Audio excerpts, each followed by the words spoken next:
대한민국 축구대표팀의 월드컵 여정이 충격과 참사 속에서 막을 내린 후 온 나라는 걷잡을 수 없는 분노와 깊은 슬픔에 잠겼습니다. 수많은 축구 팬들이 밤잠을 설치며 가슴을 쳤고 국내외 매체들은 일제히 벤치의 무능함과 전술적 실패를 맹렬히 질타하고 있습니다. 그런데 이토록 잔인하고 혼란스러운 상황 속에서 영국 축구의 전설이자 잉글랜드 국가대표팀의 위대한 캡틴이었던 데이비드 베컴이 대한민국을 향해 던진 한마디가 전 세계 축구계를 먹먹한 감동과 충격으로 물들이고 있습니다. 베컴은 참담한 실패 이후 대한민국 축구계의 수장들이 보여준 비겁한 행태에 경멸을 표하는 동시에 모든 십자가를 홀로 짊어진 주장, 손흥민의 처절한 희생을 보며 찬사를 아끼지 않았습니다.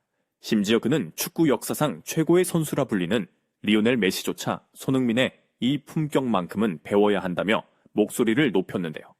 도대체 손흥민이 남긴 단 한 편의 편지가 어떻게 전 세계 축구 레전드의 심금을 울리고 분노로 들끓던 대한민국의 여론을 눈물바다로 만들어버린 것인지 그 가슴 아프고도 위대한 5가지 진실을 자세히 알아보겠습니다. 월드컵 탈락이 확정된 후 베컴을 가장 분노하게 만든 것은 패배 자체가 아니라 패배 이후 대한민국 축구 수뇌부와 벤치가 보여준 비겁함의 극치였습니다. 팀을 이 지경으로 망쳐놓은 장본인인 감독과 관계자들은 언론과 팬들의 질타가 두려워 새벽 4시 쫓기듯 비밀리에 입국장을 빠져나가는 총흙을 벌였습니다. 자신들의 전술적 오판으로 국가의 자존심을 짓밟았음에도 불구하고 단 한마디의 사과조차 없이 비겁하게 도망치는 길을 선택한 것입니다. 그러나 이 끔찍한 총흙의 대척점에는 가장 처절한 피해자였던 손흥민이 서 있었습니다. 무능한 전술의 가장 큰 희생양으로서 그라운드 위에서 고립되고 낭비되었던 손흥민은 도망친 수장들을 대신해 홀로 폭풍 후 한가운데로 걸어 들어갔습니다. 그는 자신의 개인 SNS를 통해 모른 척하고 싶지 않았습니다. 참담한 현실에서 도망치고 싶지 않습니다. 라며 피눈물이 섞인 장문의 사과문을 올렸습니다. 이 극단적인 대비를 지켜본 베컴은 경멸과 경외가 섞인 한숨을 내쉬었습니다. 진짜 죄인들은 쥐새끼처럼 숨어버렸고 가장 큰 피해를 입은 상처투성이의 영웅만이 남아 국가를 향해 고개를 숙이고 있다. 배장을 자처해야 할 자들은 도망가고 벤치의 무능 때문에 찢길 대로 찢긴 선수가 홀로 나와 대국민 사과를 하는 이 기괴하고도 슬픈 현실은 전 세계 축구 팬들에게 엄청난 충격과 우울함을 안겨주었습니다. 손흥민이 작성한 사과문은 단순한 반성문이 아니었습니다. 그것은 축구라는 스포츠에 자신의 인생 전부를 바친 인간의 영혼이 부서지는 소리였습니다. 베컴 역시 잉글랜드의 주장으로서 국가의 운명을 짊어지고 숱한 좌절을 겪어봤기에 손흥민의 글귀 하나하나에 담긴 그 지독한 고통을 누구보다 깊이 이해하고 있었습니다. 손흥민은 사과문에서 월드컵을 모든 축구 선수들이 가슴에 품고 사는 어린 시절의 꿈이라고 표현했습니다. 그리고 아직도 머릿속이 엉망진창이며 이 참담한 결과를 도저히 받아들일 수가 없을 만큼 아프다며 자신의 솔직하고 나약한 내면을 숨김없이 고백했습니다. 하지만 전 세계를 더욱 울컥하게 만든 것은 자신의 심장이 갈기갈기 찢어지는 고통 속에서도 나보다 우리 팬분들이 더 아파하실 것을 알기에 너무나 죄송하다며 타인의 상처를 먼저 어루만지려는 그의 이타심이었습니다. 베컴은 이 대목에서 손흥민의 글이 얼마나 진실한지 강조했습니다. 그는 지금 속으로 피를 토하며 울고 있다. 자신의 모든 것을 바친 무대가 무너져 내렸음에도 그는 쓰러진 채로 팬들의 눈물을 닦아주고 있다. 이것은 단순한 패배의 아쉬움이 아닙니다. 대한민국의 유니폼을 입고 뛸 수 있다는 것 하나만으로 평생을 달려온 위대한 선수의 꿈이 벤치의 무능함 속에서 허무하게 박살 나버린 비극적인 서사시였습니다. 하지만 손흥민의 편지가 축구 역사에 남을 위대한 캡틴의 상징으로 격상된 결정적인 이유는 바로 다음 구절에 있었습니다. 끔찍한 여론의 십자포화가 쏟아지는 가운데 손흥민은 자신에게 쏟아지는 동정 여론을 이용해 벤치를 탓하거나 부진했던 동료들 뒤로 숨지 않았습니다. 오히려 그는 제발 부탁드립니다. 그라운드에서 쓰러질 듯 뛰었던 우리 동료 선수들을 향한 비난과 욕설을 멈춰주세요. 라며 간절히 애원했습니다. 그는 시대착오적인 스리백 전술이 나를 망쳤다고 말할 자격이 있었습니다. 동료들의 패스가 너무 부정확해서 내가 뛸 공간이 없었다고 변명할 수도 있었습니다. 하지만 손흥민은 단 하나의 핑계도 대지 않았습니다. 자신이 그 모든 비난의 화살을 대신 맞는 피투성이가 된 고기방패가 될지언정 함께 땀 흘린 형제들이 상처받는 것만큼은 두 눈 뜨고 볼 수 없었던 것입니다. 이에 대해 베컴은 잉글랜드 주장 시절에 뼈저린 경험을 회상하며 극찬을 쏟아냈습니다. 위기가 닥쳤을 때 남을 탓하기는 쉽다.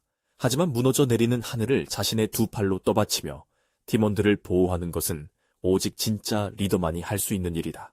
손흥민은 자신의 명성과 축구 생명을 담보로 팀을 지켜낸 세상에서 가장 고결하고 위대한 방패다. 베컴은 손흥민의 이 강인한 정신력을 칭송하며 축구계 신이라 불리는 리오넬 메시를 언급하는 대담한 비교를 대매사내를 내놓았습니다.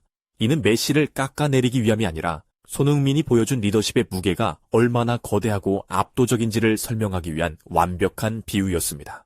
우리는 모두 메시가 축구, 역사상 가장 위대한 재능과 기술을 가졌음을 압니다. 하지만 그 위대한 메시조차 과거 2016년 코파 아메리카 결승전에서 패배한 직후 자국 팬들과 언론의 엄청난 압박감을 견디지 못하고 스스로 무너져 내리며 국가대표 은퇴를 선언했던 적이 있습니다. 물론 이후 번복하고 돌아와 우승을 이뤄냈지만 말입니다.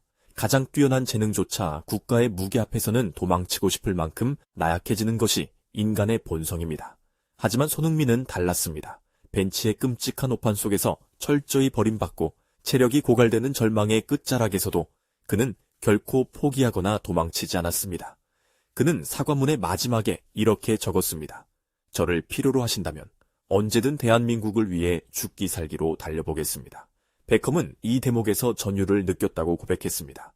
기술과 트로피는 메시가 앞설지 모른다. 하지만 조국이 가장 절망적인 구렁텅이에 빠졌을 때 핑계를 대거나 은퇴로 도망치지 않고 죽을 때까지 뛰겠다고 맹세하는 이 지독한 충성심과 강인함은 메시조차 손흥민에게 배워야 할 진짜 캡틴의 자격이다.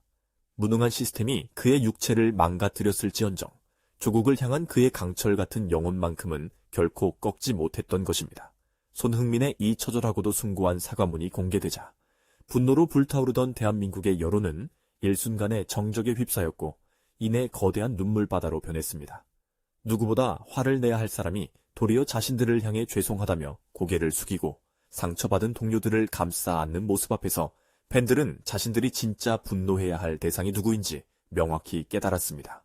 데이비드 베컴은 영상을 마무리하며 손흥민을 향해 묵직하고도 단호한 메시지를 남겼습니다. 손흥민의 애칭. 당신은 아무런 잘못이 없다. 고개를 들어라. 그렇습니다. 손흥민은 아무것도 부끄러워할 필요가 없습니다. 그는 엉망진창인 전술 속에서도 조국을 위해 심장이 터져라 뛰었고 모두가 도망친 폐허 속에서 홀로 남아 책임을 졌으며 동료들을 향해 날아오는 돌팔매를 온몸으로 막아냈습니다. 이제 전 세계가 대한민국 축구를 지켜보고 있습니다. 우리가 경악해야 할 것은 경기에서의 패배가 아니라 이런 위대한 헌신을 바치는 선수를 데리고도 그 재능을 갉아먹기만 하는 무능한 축구협회와 벤치의 시스템입니다. 우리는 승패라는 얄팍한 경계선을 뛰어넘어 인간으로서 그리고 캡틴으로서 가장 완벽하고 위대한 품격을 보여준 손흥민을 끝까지 보호하고 지지해야만 합니다. 왜냐하면 대한민국 축구 역사상 이토록 실력이 뛰어나면서도 조국과 팬들을 위해 자신의 영혼마저 갉아먹으며 죽기 살기로 뛰겠다고 맹세하는 위대한 캡틴은 두 번 다시 나오지 않을지도 모르기 때문입니다. 끝까지 도망치지 않은 우리의 영원한 캡틴 손흥민 선수에게 비난이 아닌 뜨거운 박수와 끝없는 응원이 쏟아지기를 간절히 바랍니다.